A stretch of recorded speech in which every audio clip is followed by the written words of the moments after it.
We are live here at the Democratic National Convention here in Philadelphia, Pennsylvania. It's the last Reporters Roundtable for 4 years. You're not going to be able to watch a show for 4 years. But you know what? We may bring it back because it's had such wild success, a huge fan base.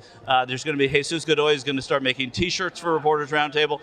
And the best part about it is that Ben Mankiewicz doesn't host this anymore. So that I like a lot. I have some old friends and new friends here on the panel with us today, but it's a great way to go out. Joe Williams from U.S. News and World Report, James Bays from Al Jazeera, and we have Nando Vila from Fusion.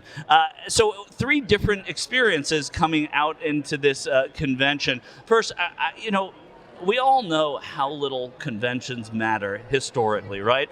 What is it that drives people to something like this, Joe? Why does the media spend so much money to cover something like this? One word, branding. I mean, this convention at its essence is about branding. I mean, Dems are what? Blue. Republicans are red. You see ABC News, you see NBC, CBS, MSNBC, and they host parties all ginormous amounts of money here because they want to be a part of the circus that comes to town every 4 years. And so when you're a part of that circus, you need to let everybody know it. And so that's why they give out swag every other, and you go 3 feet around. What's the best thing you've gotten since you've been here? It's all about free stuff, Can right? I say that on TV? It is about swag. So about what free swag stuff. did you get? What's the best thing? Well, I mean, I'm kind of If you tell me it's a Twitter tote bag, you got to pass the mic. Yeah, all right. Actually, I have a secret obsession that don't tell anybody, right? Okay. But I collect pins. Pens? Pins. Oh, pins. Like, Yeah. That's not so secret. I thought you were going to say I collect Well, there's a secret underground market for these things, right? Oh, pins, not buttons. Yes. Pins, not. Pins. No, not buttons. Not buttons. Okay. Pins. All right, that's Sir. fine. Okay, it's a big difference. I didn't know that's why it's underground. So, what's the best one you got? The best one I got so far is, and I'm usually much less circumspect about this, but a blue buffalo from the Wyoming delegation. See, that's pretty great. That's blue cool, buffalo. right? That's a really cool one. How much might that be worth? Do you He think? can't tell you. He won't know for a couple of weeks. I think 98 cents actually. It's a 10-day listing for Joe on eBay, Yes, so he won't exactly. know for a little while. You're trying to kill me, man. But basically, I like them because I'm a weird graphic arts kind of guy, and some of them are really, really cool.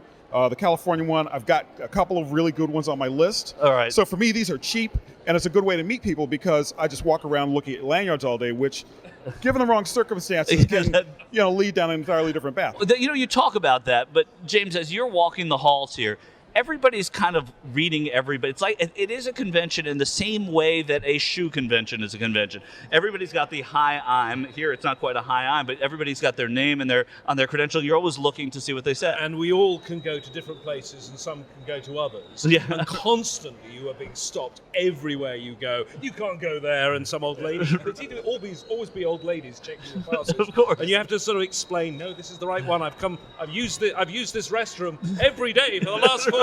And I'm sure I'm still allowed to use it because some of the restrooms are quite disgusting. Yeah, You have to know where the good ones. Well, not the gender-neutral restroom. The gender-neutral restroom is impeccable. Is it? Absolutely. Oh, so there is one. That's something. See, another thing to tell you. It's a revolution. A gender-neutral restroom where men, women traipse back and forth, and we have stalls, do our business, and then come back out.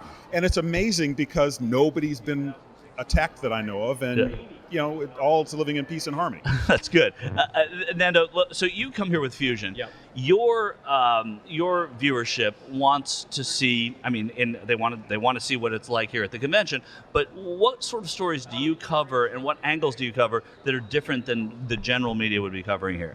Well, we tried to focus more on kind of like what. We try to address it as a media event rather than as a political event. Our coverage is called the Trump Show and the Hillary Show. Like it really is very much a show. As far as I can tell, there is very, very little news to come out of conventions in general from the ones I've been. The reason I think that most people come here, especially the journalists, are the ones that don't get invited to the White House Correspondents' Dinner and feel left out, and they just want to feel cool and be part of the in-group, I guess. Do you feel like you're part of the in-group when you're here? I feel very cool. I was very lucky. I got to go to the CNN Grill last night. I don't know if you guys have been to it. Oh, if you guys can get a chance. I don't think I'm allowed to go. It's. I snuck in. They must be dropping like $5 million a night on this thing. It's free food, free drinks for hundreds of people, full menu. I had chicken and waffles that were incredible. I like when people tell you that the news business is in trouble, don't believe it. There's plenty of money going around. So let me tell you a little bit about what Nando's talking about. CNN at these conventions, at all the conventions I've ever been to, they'll take a restaurant space, totally gut it, rebuild it, and brand it as CNN. Yeah. Then they invite their friends, or some people, like Fusion, sneak in, and they can eat for free, they can drink for free, they can stay there, and you sort of hobnob with other media people and Congress people and whoever happens to be wandering through. But it is unbelievable how much money they spend on this. And then a week later, a day later, it's gone. They start the build out and they come out here. Exactly. Well, that's like, I happened to be over there the other night, humble brag, and I was talking to the manager. I was really curious, how much do you spend on this? Well, we plan this a year in advance. We sometimes we keep staff, sometimes we bring people in. So as soon as we find out where the host city is, that's where we start scouting locations. And we'll have people 6 months before the convention. He says to me, "Hey, how about it? Where are you going this year?" And he said the menu changes. Sometimes they tweak it. They use CNN, and again, the word branding came up again and again and again. So I said, "Well, you guys must be dropping a shit ton of money on this, And he said, "Well, I can't really disclose that." He said, "But you can imagine." I was like, 6 figures? He said, "You're warm." So an entire week, and absolutely free food, free stuff, whatever. Yeah, and it's not bad. Typical free food. Right.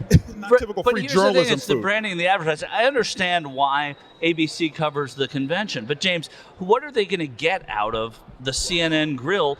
It's only journalists that are looking at it and seeing the branding. They use it as a set for some of their discussion programs. I'm in an odd position. I feel the odd one out here because I'm not having the fun you're having. Most of the time I'm there. Every single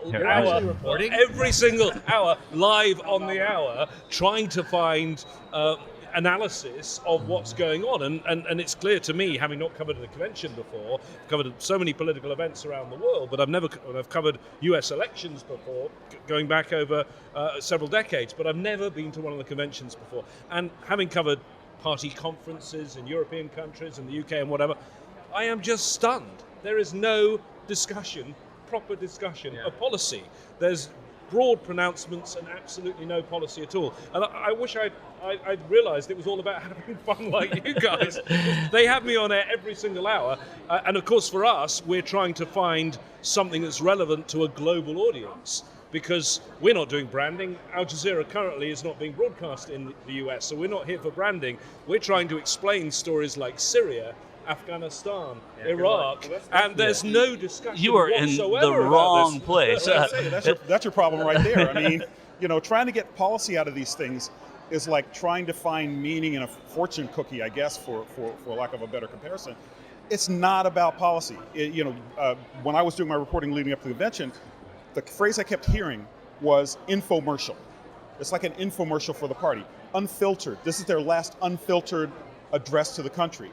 And James, suffice to say, they're not really concerned. It's all about USA. They're not really concerned because policy is boring. Policy is not fun. Policy does not get your ground troops excited to go out and get people to register to vote and get them to the polls. What gets them excited is emotion, liquor, copious amounts of liquor, fired up rah-rah speeches every morning. That's what this is more or less all about, is to get the ground troops ready to go into battle. And just really quickly, there was some discouraging words heard this week, and that was from the California delegation and the Bernie folks. And they were considered in very poor taste for actually trying to bring an issue to the table, which was fracking in the TPP. That's what I find very strange, is that the media has become a part of the infomercial in a sense, and the reaction that journalists I've seen have to booing in the convention floor, any sort of activism on the convention floor has been almost universal and total disdain and condescension and mocking. And I think it's because they're disrupting the show. That they're disrupting the show of which they are all a part of. Yes. But that disruption is the only story, really. That disruption is what has made both conventions interesting. When the media show doesn't go according to the script, when there's plagiarism in one of the big speeches. You would think the media would like that there's an actual story coming out of the conventions. If it were not for that kind of thing, literally nothing would happen. They're all just very banal and basic stump speeches, and basically nothing else. But there is another purpose to these conventions, and that is framing the nominee, and to get to sort of the hard, whether or not it matters, the framing after everyone leaves this city is one thing, but tonight it's going to matter for the moment for all these 15,000 journalists approximately that are in this building. They're all going to be watching to see how this party, how this convention frames their nominee and how she herself presents herself to the American people. So let's get into it's not policy, but it is strategy. I'll ask you first, Nanda, what do you see as the job that Hillary Clinton has to do tonight from the standpoint of she was set up beautifully by some of the best orators in this country last night? What does she have to do tonight? I've seen the consistent talking point has been that she never quits. I've seen that theme repeated many times by Bill Clinton, by Barack Obama, by all the big speakers have been talking about how she never quits. The other framing, the main framing I've seen is there's less of a framing of Hillary and more of an attempt to frame Trump from here. So it's the convention from a Democratic Party standpoint has been to frame the opponent rather than frame their actual nominee. And as far as I can tell, the way they're trying to frame Trump is as some sort of Putin puppet, which I can hardly say the words without cracking up. Right, Joe. I'm going to go to you, and then I want to get to James after for a different twist on it. Listening to what Nando says, you hear what they have to do and what Hillary needs to do in his opinion. But do you think that there's surprise here that the Democrats last night went so hard after Donald Trump, kind of a little bit of a different tack than they've taken about the opponent, generally speaking, in conventions past? It wasn't. It is a surprise because Hillary Clinton, as a perceived candidate, has a lot of work to do to build trust. They hammered that home on Tuesday night, a little bit last night as well. But to go after Trump, especially, and he kind of played into their hands with that whole, I encourage all Russian hackers to break into her emails. But the alternative to that is, don't frame Donald Trump, continue to let him become a loose cannon, and let that be the narrative. I mean, I don't think they're feeling kind of antsy about that, and they have to reach out not only to their own base, but also to Republicans who might be a little bit nervous about Donald Trump. There have been a couple of conservative Republicans who have very much said, listen, can't go down there, I'm going to vote for her. So they're reaching out and making an appeal to those voters in the heartland or whatever, not the Beltway elite, and trying to get them on board with her. James, we've heard about what the outreach that they need to do. You bring up, your audience is different, obviously. You said before we went on the air, you have an audience in every country in the world except this country. We're coming back soon, coming online soon again. Coming online streaming soon. again. Yeah, right. Privacy of your own home without embarrassing your neighbors. It's weird because I heard what they had on TV here was fantastic, and I don't quite know what happened to that. But there wasn't a guy who, I've heard of him. I don't know. Brought the ship down. Didn't he? Yeah. It's too bad. That was an early mistake they made. But the perception of American politics, and particularly Donald Trump, the vice president alluded to it, the president alluded to it last night. How leaders in other countries, how residents in other countries that they spoke to, as far as the president said, look at Donald Trump, and they can't believe what's going on. They're having palpitations, particularly in Eastern Europe, over what Trump is saying. I mean, it's not playing out here. It's playing out in foreign policy circles here. But the whole discussion over NATO, which has been the cornerstone of US foreign policy for the best part of 70 years, the Republican Party, most observers around the world, have looked to the fact that they've always said their great achievement was the end of the Cold War, right, creating the new countries in the Baltics, that now Donald Trump says, well, I might defend them if they pay. I mean, in those countries, they are absolutely shocked by some of these comments. And it's interesting, some of the comments that have come out while we've been here in Philadelphia from Trump. Everyone was focusing on the emails and encouraging Putin to leak the other emails if he has them, the Hillary emails. I thought one of the more telling comments from his news conference yesterday was he was asked about the annexation of Crimea, the first annexation of a big significant territory since the time of Hitler, and it happened 2 years ago, and he said, we'll look into that. There is no policy whatsoever, and that is shocking people around the world. Yeah, and why, Nando, do you think that there is such disinterest? You shouldn't know the answer to this, and if you do, I'll be impressed because I don't know the answer. But the disinterest, you hear James talking about his audience. His audience is wondering about Crimea. They're wondering about why, Trump could answer it that way. Why someone could show almost a disdain for foreign policy and a carelessness about it. Why is that an issue here in America? I think that what you're seeing, I mean, all over the Western world, the sort of the Western developed world, is a retreat to a certain kind of ethno-nationalism. I mean, we saw it in the UK with the Brexit vote. We're seeing it with the rise of far-right parties in France and Netherlands and Scandinavia even, and we're seeing it here with Trump. And I think that what we're seeing is a sort of crumbling of the 20th century status quo, or the second half of the 20th century status quo, all around us. And I think that if elites in these countries don't recognize it for the seriousness that it is, that the consequences could be very, very severe. And I don't think, especially from the Democratic Party leadership, I'm not seeing a real grasp of the real frustrations that are facing people on the ground. I see mostly mocking and disdain for their own base who is protesting their own leadership, rather than trying to understand what is animating them, what's motivating them, why are they so angry, why are they so frustrated. And I think you're seeing that all over the Western world, and I don't think it's a coincidence. Damn it, he had an answer. I didn't think he was going to have an answer. That was pretty good. I would push back on that a little bit. I mean, I think the elites are taking it seriously. The question is what to do about it, because you have very distinct interests. On the one hand, you have the populace, who do have very real anxieties about crime, about employment, stagnant wages, and about security.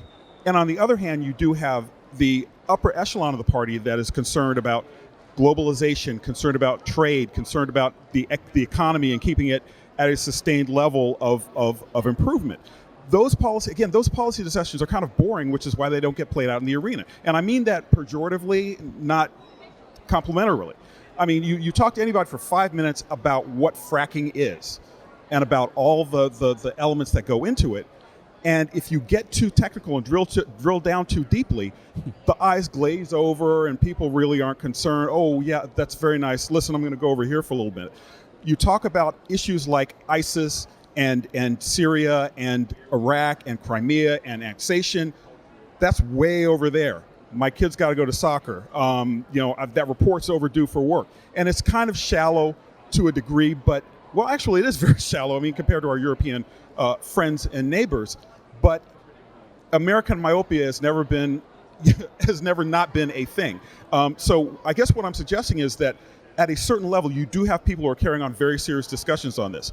And I don't want to be, I am not affiliated with this campaign at all, but you click on Hillary Clinton, you can get as wonky as you want, but wonky ain't selling, in prime time, and to exurban soccer moms who you need to turn out at a certain margin in order to defeat that guy who's talking about, basically the collapse of Western society. No, that makes a lot of sense. So you have two sides of that coin. James, what are you reporting on tonight? Like, what are you trying to get? What story are you trying to tell your audience around the world? Well, the speech and how the speech is received and how Hillary Clinton can follow the acts that were there this week. Michelle Obama's probably the best speech of the week, I think, in some ways. Her husband, Bill Clinton. Hillary is not a good speech maker. She's a workmanlike orator. How is she going to perform?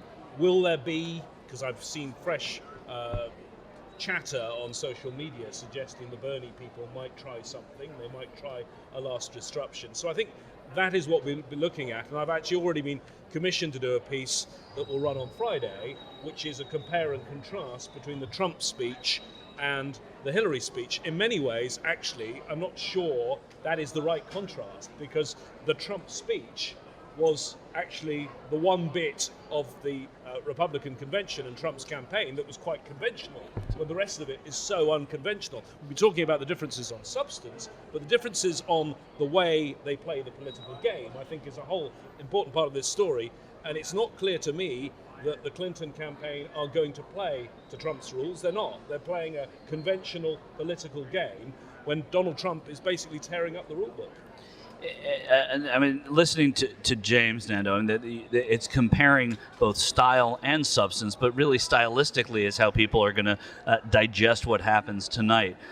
Is there, if you had Hillary Clinton's ear for 30 seconds before she steps on stage, and she asks you one thing, she says, "Hey, give me a pointer," what would you tell her before she gets on stage tonight? I would say you have to offer people a positive vision of what you can offer for them. I mean, I think for the vast majority of the campaign, the Democrats have painted it as vote for us because that guy's horrifying, which is true. He is horrifying, but it's voting against someone is never quite a winning political strategy. We saw it in Brexit. I mean, I think that was the strategy of the sort of Tory Labour. They were just like, "Oh no, we can't do that. It's really bad." But they never offered a positive vision for a unified Europe.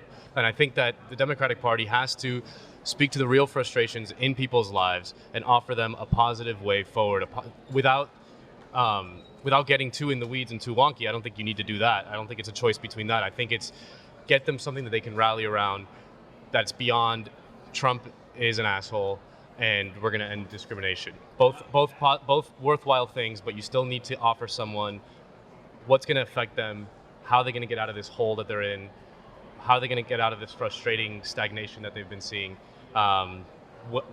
Address the crumbling status quo. What is the alternative vision for the future? You may have noticed that I'm a Brit. Yeah. So I wanted Really? to pick you up. I wanted to pick you up on Brexit because I do see some similarities. The vote for Brexit was in part a protest vote because it was a referendum and we hadn't had an election for some time. But also it was a vote for complete change. It was a jump in the dark. And the alternative was staying in the EU. And I see a similarity there as well, because even those who really wanted to stay in the EU knew the EU was pretty imperfect. So I see some similarities. And that's an interesting take on that. Demonizing, though, for the first time, and I tend to agree with Nando Joe Williams, but I think that in this election particularly, because of the job that the Democrats need to do to convince their voters to come out who might be a little disinterested in voting for Hillary Clinton, the Bernie Sanders people, the people who just are tried and true Democrats who are just not inspired by Hillary Clinton, and there are some of those. Isn't this an election where, in fact, saying vote against someone might be a good policy for the first time? Shockingly, I think that's true. I mean, I do agree with Nando that it's got to be a balance. Right. And the problem with Hillary Clinton is the positive side of that balance has always been a liability. I mean, you talk to anybody around here, they'll tell you that she's the most famous person nobody knows. And that was the attempt of the first two nights of the convention, particularly the second night where Bill Clinton was sitting on the back porch rocking in his, spinning tales about how he met how I met your future president. And the vote against Trump is a difficult sell as well because the dude won the primary. And now, granted, he won a plurality out of a field of 17 candidates, but somebody's buying what he's putting out there. Somebody this likes is the first time, though, that Donald Trump is facing Latinos, facing African Americans in big numbers, because in a Republican primary, you don't face them in anything but negligible numbers. Doesn't that change? I mean, you can say he won the primary. Yes, he won it from 17 down to 6, down to 3. And then, of course, John Kasich never let it get to 2 because then it was just Trump at that point. Isn't there something to be said for that now there are all these people that he's facing that he never really had to face before? Well, and there is. And the Clinton people will tell you that the African-American and Hispanic vote are the firewalls. Those are if it's a narrow win, that's the margin right there. If it's a blowout, well, people woke up and realized that this dude might be a menace to the global peace. But that being said, we talk a lot about Hillary Clinton being a steady. A lot of the adjectives I kept hearing: steady, work, hard, work, steady. Hard. Trump is beating a big kettle drum and offering people free beer, and they're streaming to that message. And Hillary, that's actually a good message. Well, one I'm firmly behind, quite frankly, especially in this particular setting. Yeah. But that brass drum that he beats trumps a policy paper. And that's what they're very, very worried about. Not about the African Americans and Latinos, because they're pretty much locked in. Yeah. The question is, are there more of them than there are of us? Are there more angry white people than there are of the folks who will go for the Democrats? James, hearing what Joe is saying and knowing what you said about your audience and what your job is here to convey to that audience, it really isn't about policy, is it? I mean, it's not really about policy, but I do think there have been some interesting contortions in the speeches for the last couple of days on change, because clearly Donald Trump is a vote for change. Bill Clinton was trying to make it that Hillary Clinton was the best darn change maker, whereas President Obama came out basically saying she was the continuity candidate. She's going to continue my work, and I think they're going to try and sell it as she is here to change the things that he didn't manage to do. Well, that's not complete change in my book. Yeah, it's almost a dissonant message that they're giving, isn't it, Nando? That as James points out, that Clinton could say what he did, but a lot of Barack Obama's popularity is what Hillary Clinton is trying to ride to the White House. How does she make that balance work?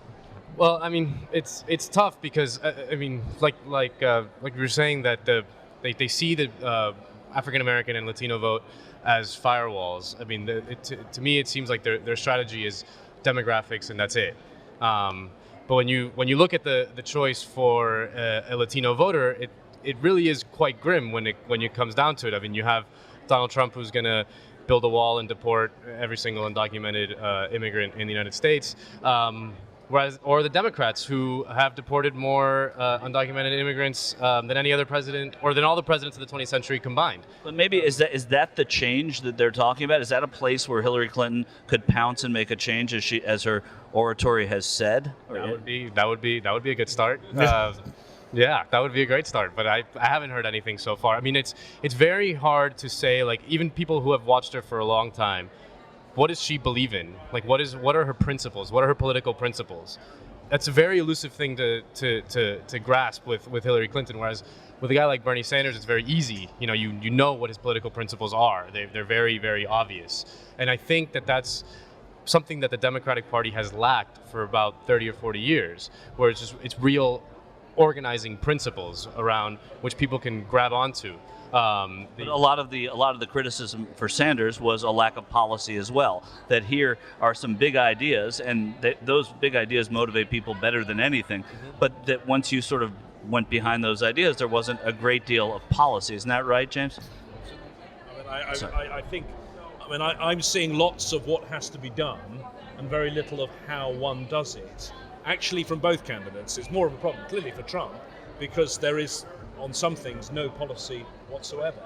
And it seems that this is going to be, if he is president, someone who is going to do things by instinct rather than determined policy. He's making policy on the hoof. But his policy positions are going to be outsourced to China. And he'll have people from the Politburo come over, and there'll be a whole thing. Yeah, he'll insource Russian workers. Yeah, exactly. No, I think that's true. I think that part of what is, so compelling about these events is what it leaves you wanting, right? What you don't get here. You get a lot of, you get free pins, you get to go in and get free food, except unless you're James Bays. I wanted to complain about the coffee. The coffee. The coffee at this convention. Not only is it undrinkable, it's unfindable. There's one concession stand here that I just learned on day 4 is the only one on the concourse that sells coffee, and the coffee is terrible. At the Republican convention, which may sway my vote, I have to say, there were stands of free coffee. There was coffee in other places. There was free, obviously. Paying for coffee, forget it.